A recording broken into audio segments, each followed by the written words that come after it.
Episode: Microsoft Old Guard Despised Electronic Arts Veterans. Microsoft Old Guard versus Electronic Arts Veteran Invasion. During my first week at Microsoft Xbox, I was asked to meet with a train of people. I had a list of names, a computer, and a phone. The rest was up to me. There were two common themes: Microsofties, as in employees of Microsoft, particularly those that had been there for a long time. Well, Microsofties hated Electronic Arts people. EA was invading Microsoft through the Trojan horse called Xbox Studios. Well, that seemed to be the view that Microsofties of old had.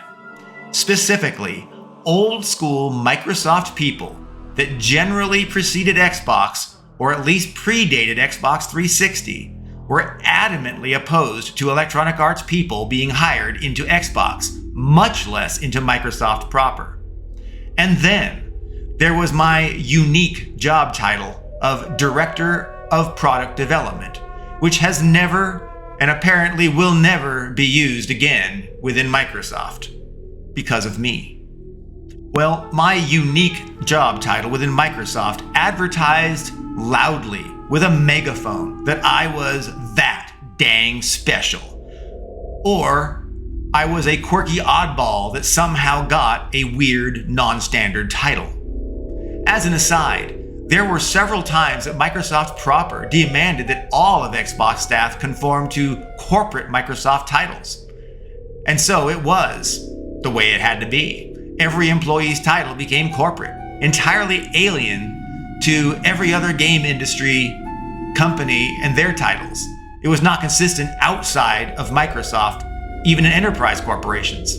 I believe firmly that Microsoft caused unnecessary emotional suffering to its staff, often forcing arbitrary job title changes on people that did not even reflect the job or work they did accurately. Unlike the prior game industry titles that actually did detail and accurately describe what people did in Xbox. But in the name of standardization across all of Microsoft, corporate and Xbox, they decided they were justified in removing individuality from Xbox and its staff. Microsoft Enterprise and Cloud divisions very often treated game developers in the same way Atari Corp's Jack Tramiel did back in the day, like they're just simple, stupid towel designers. Of course, Atari Corp's game developers revolted against Atari Corp, and they resigned en masse. Microsoft Xbox and its staff, they just took it. They did not revolt. Unfortunately, the right thing was usually whatever corporate executives wanted the right thing to be at the time. And in these cases, it was generic job titles across a company. And why? Because they decreed it to be so.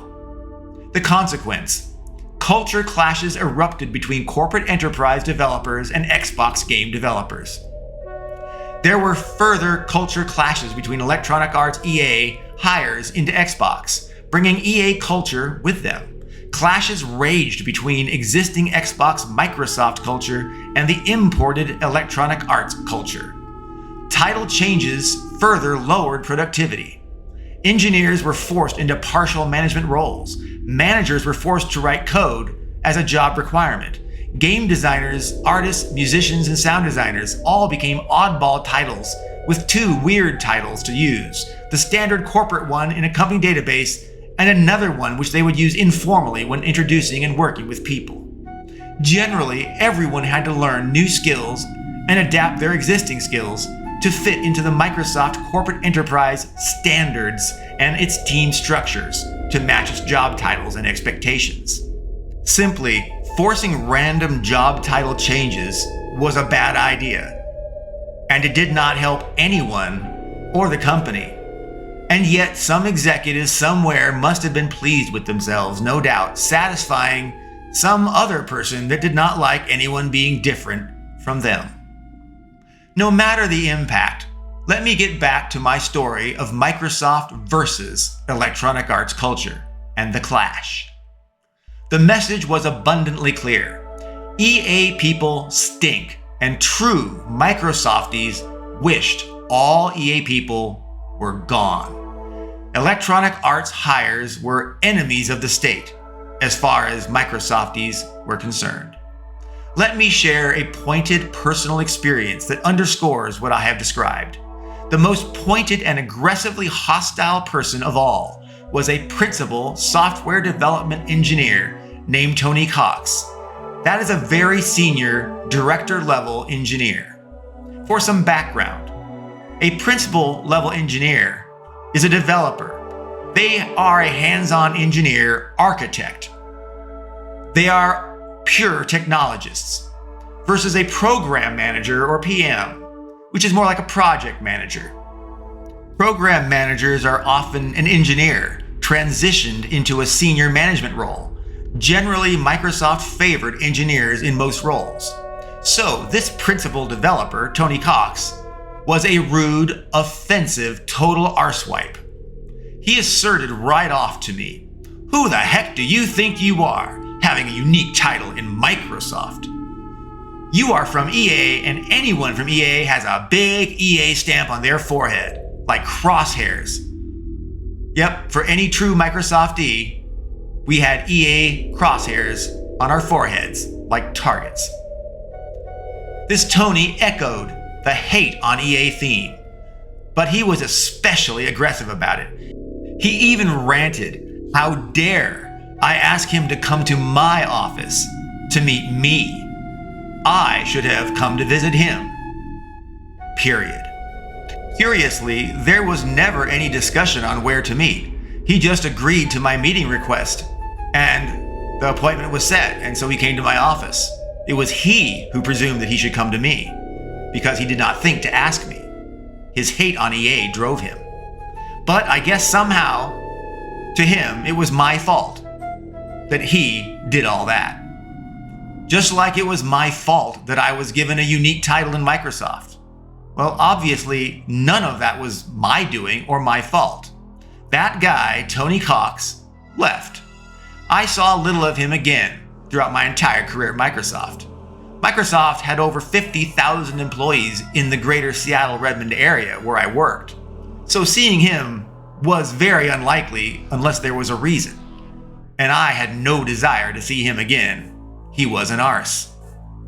It is an interesting conclusion to the true Microsofties hating EA people tale. Well, if EA fought Microsoft, then EA won. Xbox Studios became infused with Electronic Arts EA culture and veteran developers, designers, producers, and managers. Many Electronic Arts practices and philosophies became foundational to Xbox Studios. In fact, Xbox Studios formed two groups in Vancouver, Canada, that were virtually entirely staffed by former EA people. That's right, Xbox Studios and EA are difficult to differentiate from each other in terms of how they make games now. Tony Cox would have been much wiser had he approached me as an ally and sought to merge the two cultures of old Microsoft Xbox Studios and the new Microsoft EA Xbox Studios. Instead, Tony Cox failed to be productive and strategic. He let his attitude and jealousy and hatred interfere with his and many other people's futures. He is an arse. When I reflect on how Tony Cox greeted me as a new hire at Microsoft with such hostility, I wonder why he did not try to get to know me before casting judgment. He did not even bother to search the internet to learn what is easily found out about me. He could have learned a lot about me. I believe firmly that Tony Cox should have sought to understand what value I might be to him and his goals, rather than create a hostile relationship on day one from a meet and greet. But fools are often ruled by their emotions, not by their minds.